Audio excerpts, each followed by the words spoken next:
A veces un DLC sirve para ampliar un juego, para meterte una zona nueva, un jefe extra o una excusa más para volver a ese mundo, y eso está bien. El problema viene cuando el DLC no parece un añadido, sino la pieza que faltaba para entender el final de verdad. Porque hay juegos que terminan, pero terminan raro. Te dejan con una sensación abierta, con una revelación a medias, con un personaje en el aire o directamente, con la sensación de que alguien ha cortado la última página del guión y te la han vendido aparte. Y antes de seguir con más juegos que escondieron su final en un DLC, os recuerdo que muchos de estos juegos, expansiones o incluso tarjetas de prepago para consolas los podéis encontrar en Eneba a precios bastante más bajos. Además, ahora mismo tienen juegos con un hasta 70% de descuento, así que si quieres pillarte algún juego para PC, PlayStation, Xbox o Nintendo, te dejo mi enlace en la descripción y en el comentario fijado. Entras, buscas el juego que quieras, comparas precios y ahí te vas a ahorrar un buen dinero. Dicho esto, vamos a seguir porque lo de algunos DLCs tiene delito. Y un aviso importante antes de empezar, en este vídeo voy a hablar de finales, giros de guión y momentos clave de la historia, así que puede haber spoilers bastante gordos de todos estos juegos y sus DLCs. Y ahora sí, vamos a empezar con el primero, The Callisto Protocol, un juego que ya dividió bastante a la gente, pero que encima dejó el destino de Jacob colgando hasta que llegó Final Transmission. Y es que The Callisto Protocol prometía ser el heredero espiritual de Dead Space, venía con muchísimo ruido, con una ambientación brutal, con sangre, pasillos oscuros y un protagonista atrapado en una prisión espacial donde todo sale mal. Pero el problema no fue solo que el juego dividiera bastante a la gente, sino que encima su historia principal terminaba de una forma rarísima, porque al final del juego base, Jacob consigue que Dani escape, se queda atrás en Black Iron y parece que acepta su destino, pero justo cuando crees que se acabó, aparece la doctora Magler, diciendo que todavía puede haber otra salida. Y claro, eso no suena a un final cerrado, suena a «Hey, no te vayas muy lejos, que esto sigue». Y ahí es donde entra el DLC Final Transmission, que funciona como el verdadero epílogo de toda la historia de Jacob. El problema es que no estoy hablando de un DLC que amplía el universo de una misión secundaria simpática, no. Aquí te están contando qué pasa realmente con Jacob después del final, de vender el cierre emocional del protagonista aparte, y eso para muchos jugadores sentó regular, porque el juego base se sentía incompleto. Era como si hubieras comprado una película, llegas al clímax y justo antes de saber qué pasa con el héroe te dicen la escena final va en un Blu-ray especial. Y lo más fuerte es que Final Transmission no da precisamente un cierre amable. Durante el DLC aparece que Jacob sigue luchando, escapando, intentando sobrevivir una vez más, pero poco a poco todo se vuelve extraño, casi como una pesadilla. Al final, se revela que esa aventura era prácticamente una alucinación. Jacob estaba destrozado, conectado, usado para transmitir los datos de Magler a Dani, es decir, su última misión no era escapar, era asegurarse de que la verdad saliera de Callisto. Algo parecido pasó con Assassin's Creed Revelations, aunque aquí el tema es distinto, y es que el final del juego base cierra muy bien la historia de Ezio y Altair. De hecho, esa parte es preciosa. Ezio encuentra la biblioteca, entiende que ya llegó el final de su camino, deja las armas y prácticamente se despide de la saga. Hasta ahí, perfecto. El problema es que Revelations no era solo el cierre de Ezio, también era una pieza importante dentro de la historia moderna de Desmond, Lucy y el sujeto 16. Y ahí es donde el juego base se queda un poco cojo. El DLC, el archivo perdido, viene a rellenar justo ese hueco, y no lo hace con una misión normal de asesinatos, templarios y saltos desde tejados, sino con esas fases rarísimas en primera persona dentro del Animus, como si estuvieras paseando por los recuerdos rotos de alguien que lleva demasiado tiempo encerrado en una máquina. El protagonista real del DLC es Clay Kazmarek, el famoso sujeto 16, ese tío que en los juegos anteriores parecía casi como una fantasma digital, dejando pistas, símbolos y mensajes crípticos. Y claro, aquí está la clave. El archivo perdido explica cosas que el juego base prácticamente deja en el aire. Te cuenta mejor quién era Clay, cómo acabó Abstergo, cómo fue manipulado y sobre todo su relación con Lucy, porque uno de los grandes golpes de Brotherhood fue que Desmond matara a Lucy sin entender del todo por qué. El jugador se quedaba con cara de vale, pero ¿qué acaba de pasar? Y ese DLC llega después para decirte, mira, la cosa era más turbia de lo que parecía. El DLC revela que Lucy no era tan limpia como pensábamos, que había terminado vinculada a los templarios y que Juno forzó a Desmond a matarla, porque podía poner en peligro todo el plan. Es decir, una explicación importantísima para entender uno de los giros más bestias de la saga. Quedó metida en un contenido descargable.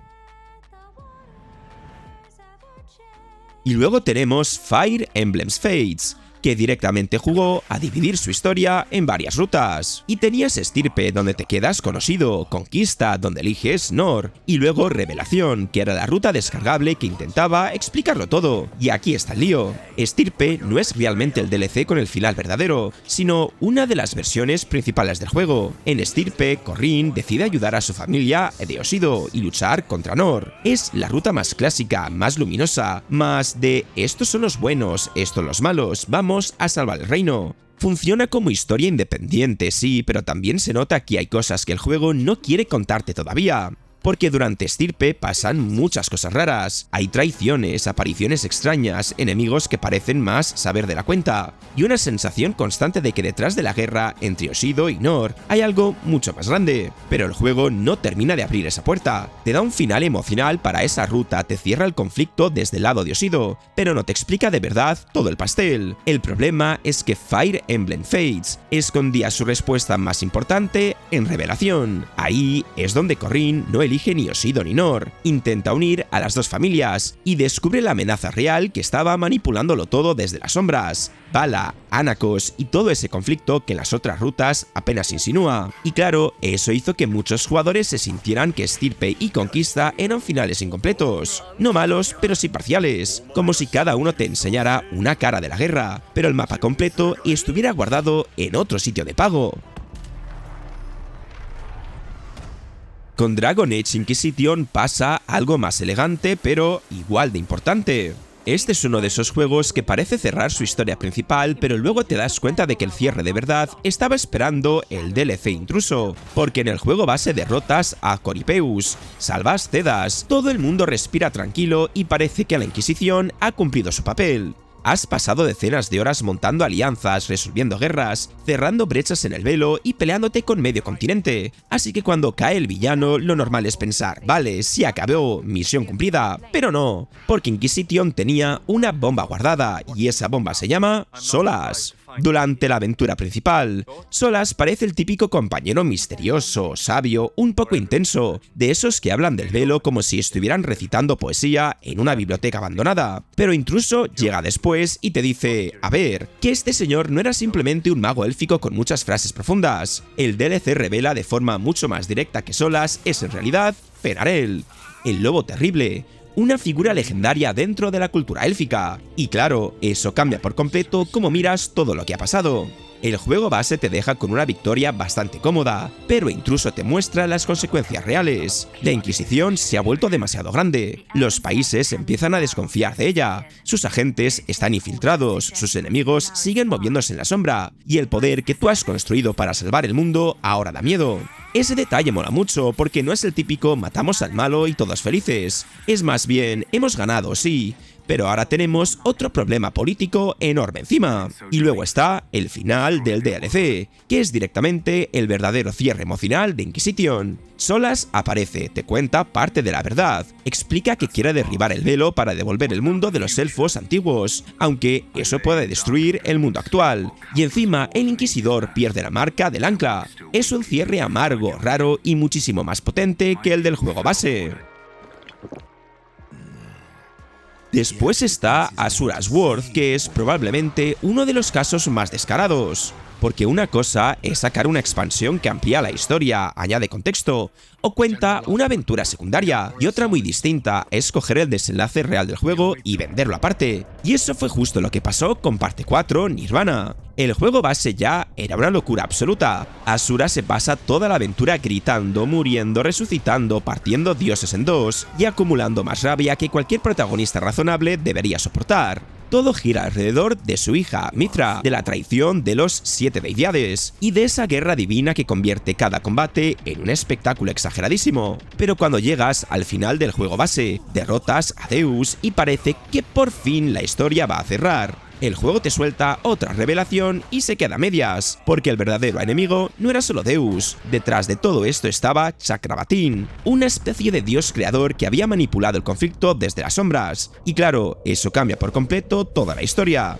De repente entiendes que Asura no estaba peleando solo contra traidores, ni contra antiguos compañeros, ni contra un sistema corrupto. Estaba peleando contra alguien que trataba a los humanos, a los dioses y hasta al propio Asura, como piezas de un experimento cósmico. El problema es que esa batalla final, la que de verdad cierra el viaje de Asura, no venía incluida en el juego final. Para ver el desenlace final tenías que comprar parte 4 Nirvana, que añadía los episodios finales, y eso sentó fatal, porque no era contenido extra de relleno, era el clímax de toda la historia. En el DLC, Asura se enfrenta por fin a Chakravartin, rompe literalmente la escala de poder del juego y lleva su rabia hasta el último límite. Ya no es solo una venganza personal, es un padre enfrentándose al dios que ha usado a su hija, a su mundo y a su sufrimiento como si fueran herramientas. Y en Castlevania Lords of Shadow la cosa va por otro lado. Durante toda la aventura, Gabriel Belmont es un guerrero roto, obsesionado con recuperar a Marie, enfrentándose a monstruos, señores oscuros y a todo lo que se le ponga por delante. Y el final del juego base ya te deja tocado, porque Gabriel vence sí, pero no obtiene exactamente la paz que buscaba. Luego llega esa escena posterior, en la época moderna donde aparece convertido en Drácula, encerrado, hundido y completamente cambiado. Y claro, como jugador te quedas con cara de «Perdona, ¿cómo hemos pasado de Gabriel Belmont a esto?». El juego te lanza una bomba enorme, pero entre medias hay un vacío bastante gordo. Y ahí entran los DLCs Rebirth y Resurrection, que funcionan como el puente entre el final del juego base y esa transformación definitiva de Gabriel. No son simplemente misiones extras para matar 4 bichos más, son capítulos que explican el camino oscuro que le lleva a convertirse en aquello que en teoría siempre había combatido. En Rebirth, Gabriel vuelve al castillo de Carmilla y se encuentra con Laura, la vampira que ya conocíamos de la historia principal. El DLC empieza a empujarle hacia un terreno mucho más oscuro, porque Gabriel necesita poder para enfrentarse a una amenaza todavía mayor, y ese poder no viene gratis. Poco a poco, el juego va dejando claro que Gabriel está cruzando una línea de la que ya no va a poder volver. Después llega Resurrection, y ahí la cosa se pone aún más seria. Gabriel se enfrenta al Olvidado, una entidad demoníaca brutal, y para poder derrotarlo termina absorbiendo un poder oscuro que lo condena definitivamente. Ese es el punto clave. No es que solo Gabriel se vuelva malo porque sí, es que, intentando salvar el mundo una vez más, acaba sacrificando su propia humanidad. Luego aparece Prince of Persia del 2008, que tenía uno de esos finales que te dejaban helado. Porque durante toda la aventura, el príncipe y el Ica se pasan el juego intentando contener a Ahriman, limpiar las tierras corrompidas y arreglar el desastre que se ha montado en el reino. Todo va construyendo una historia bastante clara. Hay que impedir que el dios oscuro vuelva aunque el precio sea enorme. Y entonces llega el final del juego base. Ubisoft te suelta una decisión bastante bestia. El Ica muere para sellar a Ahriman, y el príncipe, incapaz de aceptar su pérdida, hace justo lo contrario de lo que llevas haciendo durante todo el juego. Rompe los árboles sagrados, libera otra vez la corrupción, revive a el Ica y de paso deja escapar a Ahriman. Es un final potente, sí, porque convierte al protagonista en alguien egoísta, desesperado y humano, pero también es un final que parece decirte la historia acaba aquí, aunque en realidad no acaba aquí. Y ahí entra el DLC Epílogo. El problema es que Epílogo no es una simple misión extra para pasar un rato más corriendo por paredes, es la continuación directa del final. Justo después de que el príncipe reviva a Ica, los dos intentan escapar de la corrupción y del desastre que él mismo acaba de provocar. Y lo interesante es que el DLC no suaviza la situación, al contrario, la vuelve más incómoda. Ica está enfadada, dolida y con toda la razón del mundo, porque el príncipe ha deshecho su sacrificio y ha condenado al mundo para no poder dejarla marchar. Y ahora pasamos a Dead Space 3. donde el juego principal parecía terminar con Isaac y Kraber frenando la amenaza en Tau Volantis. Dead Space 3 es uno de esos casos donde el juego base intenta cerrar la historia a lo grande, pero luego viene el DLC Awakened y te dice espera que lo peor todavía no ha empezado, porque durante toda la campaña principal, Isaac y Kraber están metidos en una guerra absurda contra los necromorfos, los unitílogos, las efigies, Tau Volantis y todo ese festival de carne mutante que ya se había ido completamente de las manos. El final del juego base parece bastante definitivo. Isaac y Kraber consiguen activar la máquina alienígena, frenar la convergencia y destruyen la luna Brazen que se estaba formando. Todo explota, todo se viene abajo, y durante un momento parece que Isaac se ha sacrificado. Es un cierre muy de blockbuster, héroes salvando el universo, destrucción masiva, música intensa, y esa sensación de vale, al menos han parado el apocalipsis. Pero claro, Dead Space nunca ha sido una saga muy de dejarte morir tranquilo. Luego llega Awakened, y ahí es donde el juego te remata de verdad. El DLC arranca después del final, con Isaac y Kraber vivos, pero completamente tocados psicológicamente. Ya no es solo que estén rodeados de necromorfos otra vez, es que la cabeza de Isaac está hecha polvo. Empieza a ver cosas, a escuchar voces, a dudar de lo que es real y de lo que no. Y eso recupera un poco ese terror psicológico que muchos echaban de menos en Dead Space 3, porque el juego base se había ido bastante hacia la acción. Lo importante es que Awakened revela que destruir una luna no solucionó el problema, al contrario, el horror era muchísimo más grande. Las lunas Brazen no eran una amenaza aislada, sino algo cósmico, enorme, casi imposible de detener. Isaac y Kraber logran escapar y llegar a la Tierra para avisar, pero cuando llegan ya es tarde. Las lunas están allí y la invasión ha comenzado.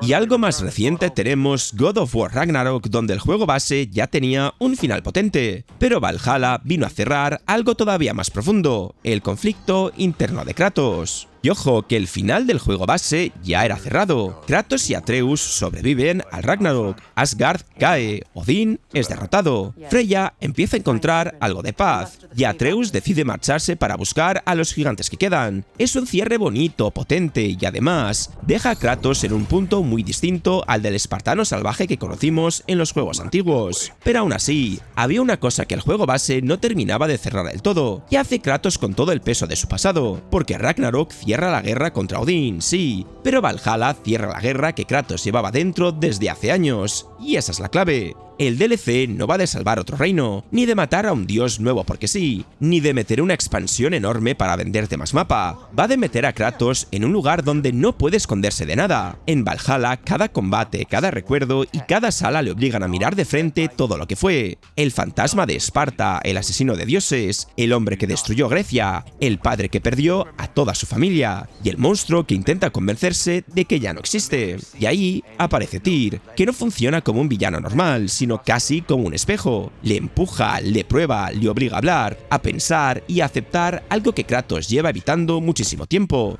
Porque durante años Kratos no quería ser perdonado, ni siquiera quería considerarse digno de algo bueno. Su vida era cargar con la culpa y seguir adelante como si eso bastara. Pero Valhalla cambia eso. El momento más importante no es una pelea espectacular, aunque las tiene. Es cuando Kratos se enfrenta simbólicamente a su versión antigua, se sienta en el trono y por fin acepta que su pasado no desaparece, pero tampoco tiene por qué definirlo para siempre. Puede haber sido un dios de la guerra temido, odiado y lleno de sangre, pero ahora puede elegir ser otra cosa.